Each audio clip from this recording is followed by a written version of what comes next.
இத்பா பின் மாலிக்னு சொல்லக்கூடிய சஹாபி ஒரு பள்ளிவாசலுக்கு இமாமா இருக்காரு. ரசுல்லாவுடைய காலத்துல மஸ்ஜிது நபவியை தாண்டி நிறைய பள்ளிகள் இருந்துச்சு. ஏன்னா மஸ்ஜிது நபவி ஒரு பெரிய ஊர், அங்கேயே எல்லாருனாலையும் தொழுக முடியாது. அதனால ரசுல்லா அங்கங்க பள்ளிகளை நியமிச்சிருந்தாங்க, அங்கங்க நிறைய இமாம்களும் இருந்தாங்க. அப்படி இந்த சஹாபி ஒரு பள்ளிக்கு இமாமாவும் இருக்கிறாரு. ஆனா இவர் பார்வையற்றவரா, பார்வை குறைபாடு உள்ளவரா இருக்கிறாரு.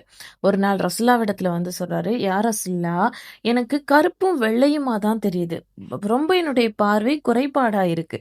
பள்ளிக்கு போறதே எனக்கு கஷ்டமா இருக்கு. அதுலயும் இரவு நேரங்களை சந்திக்கும் போது அவருக்கு ரொம்ப கஷ்டமா தெரியும். சோ அதனால அந்த சஹாபி ரசுல்லாவிடத்துல சொல்றாங்க, யா ரசுல்லா, எனக்கு கருப்பும் வெள்ளையுமா தான் தெரியுது. பள்ளிக்கு போறது சிரமமா இருக்கு. நீங்க என்னுடைய வீட்டுக்கு வாங்க. வீட்டுக்கு என்னுடைய வீட்டுல ஒரு இடத்துல தொழுவுங்க. அந்த இடத்த நான் தொழுமிடமா ஆக்கிக்கிறேன் அப்படின்றத சொல்றாங்க. ரசுல்லா ஒரு இடத்துல தொழுகிறாங்க அப்படின்னா அது ஒரு பரக்கத் வாய்ந்த இடம் தானே.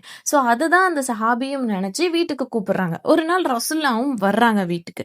வந்துட்டு கேக்குறாங்க, ஐன துஹிப்பு அன் உஸல்லிய, நான் எந்த இடத்துல தொழணும்னு நினைக்கிறீங்க அப்படின்னு சொல்லிட்டு கேக்குறாங்க. அவர் ஒரு இடத்த காமிக்கிறாரு அவங்க வீட்டுல.